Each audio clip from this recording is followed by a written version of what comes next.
The magic ingredient in Egyptian numerology is energy.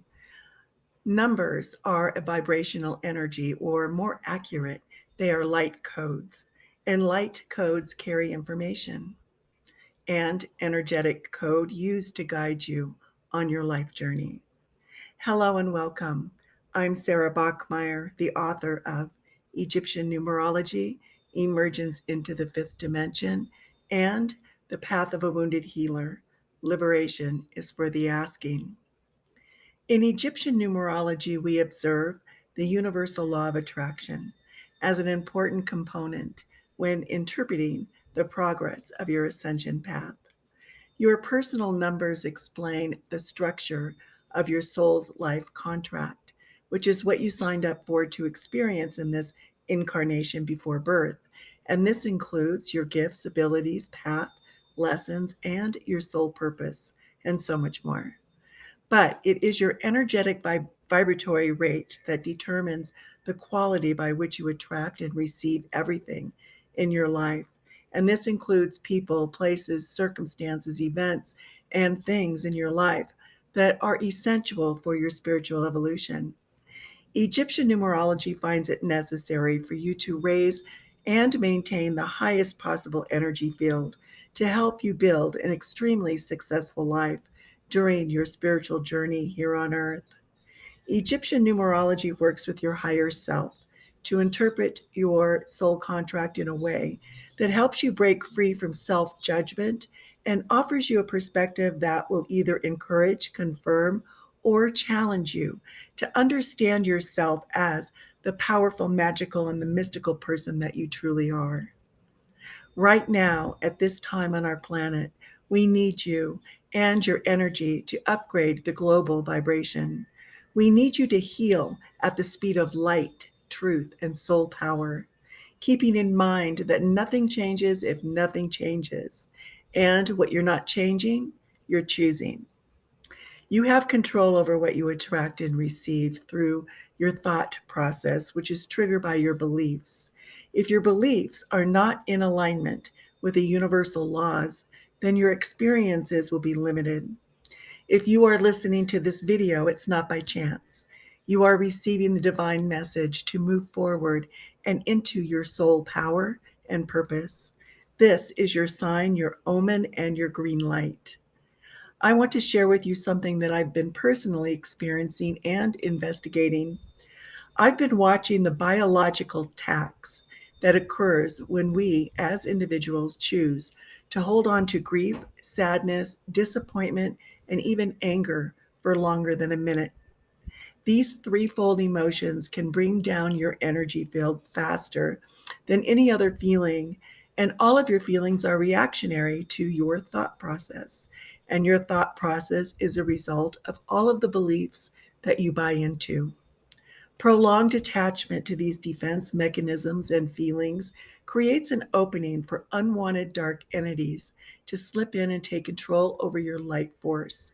They're just waiting for you to drop your spiritual defenses, especially prolonged sadness. And if not processed and released, it becomes the devil's doorway. I'm not trying to scare you. On the contrary, I'm bringing truth to the surface. But the good news is that there are several ways to process low vibrations and rise above the obstacle of being stuck in emotions that bring your energy down. And I'll use my own experience as an example so you know that I know what I'm talking about. I know this truth for myself because after my mother's passing back in 2003, I sunk into a very deep depression, which was triggered from my grief. It lasted a couple years, and during that time, I actually felt and saw a dark blanket of fog overcome my life. But at the time, I did not know how to correct it. It was so powerful that it took control over my behavior and actions. I became a person that I didn't recognize emotionally, spiritually, and even physically. I believe my personal prayers and the prayers of others helped restore me back to grace and eventually lifted me back into the light. But this was after a couple of years of being spiritually dormant. I learned firsthand that the dark night of the soul either breaks you or makes you. I know some of you can understand.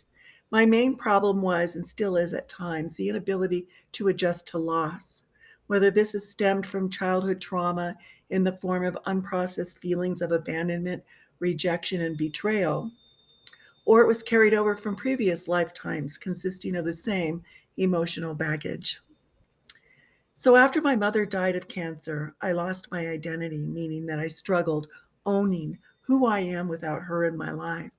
I was so tied into her emotionally that I couldn't separate her presence from my own. So, when she died, a part of me died also. My mother and I didn't necessarily have a close, loving relationship, at least not until the very end of her life. So I struggled with finally attaining the love and support from her that I always longed for. And it appeared that right as I received it, her physicality was gone before my eyes. It wasn't until much later that I acknowledged my deep desire to have her approval and how much time I actually spent and the energy that I wasted all those years believing that it had to come from her in order for me to be free.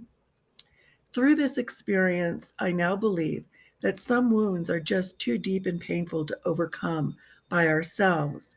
We need help in the transformation process of owning our own personal soul power. Whether it is through prayer, discussion, or therapeutic counseling, we cannot do it alone. And maybe part of the lesson is learning how to ask for help. What I have learned, and I'm honestly still learning, is that there are two components that I needed to understand and implement into my life.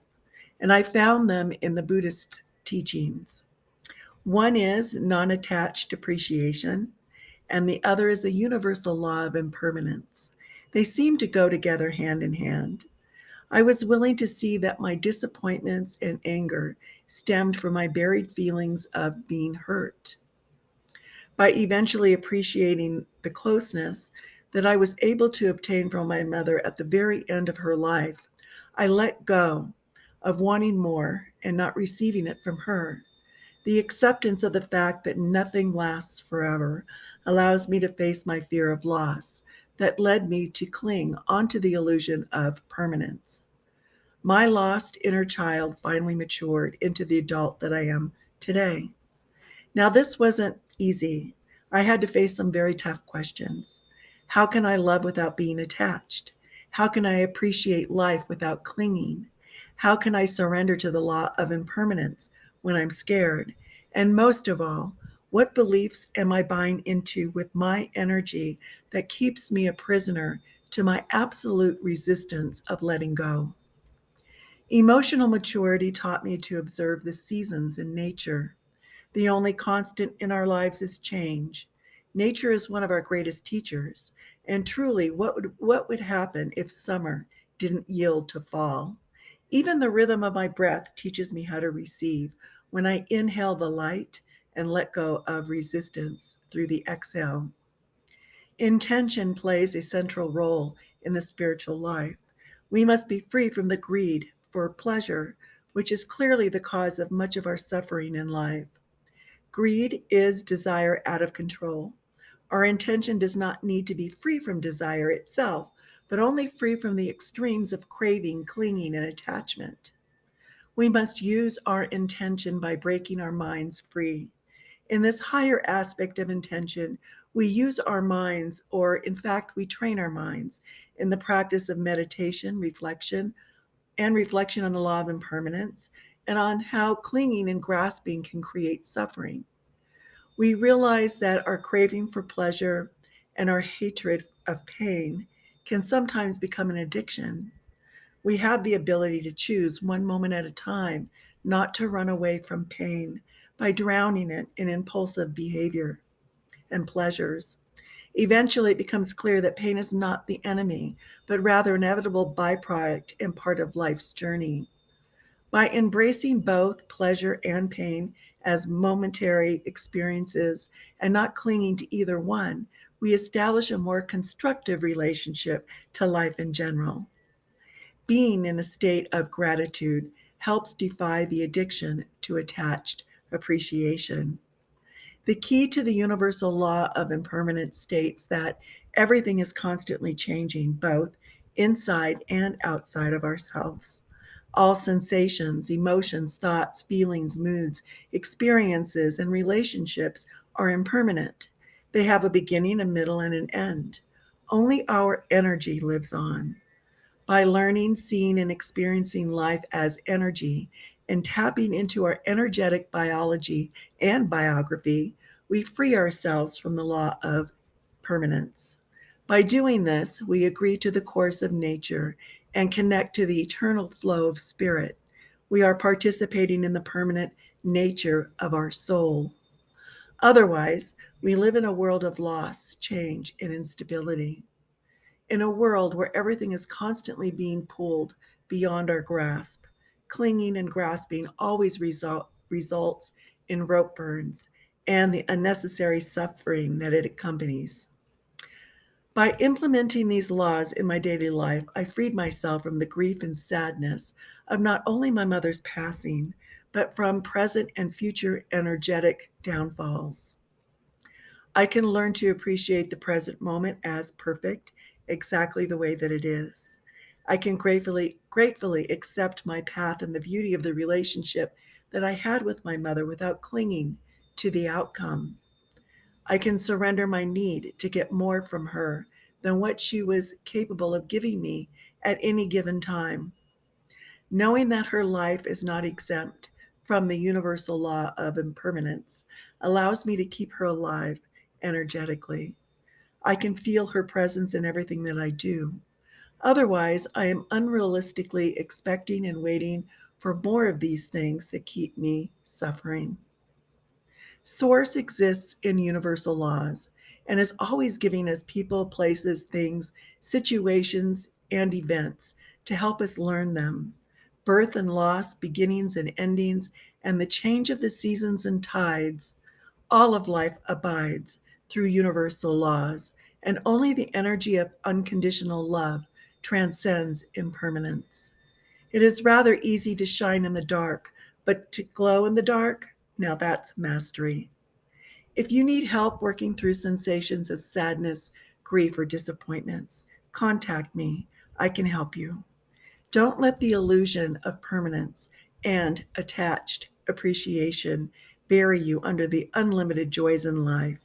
You are here for a reason and divine purpose, and to step up and out of any stuck energy so that you can shine your light, activate your superpowers, and become a conscious co creator with spirit. Learn more about how Egyptian numerology can uplift your energy, raise your vibration, and direct you toward your intended soul path and purpose.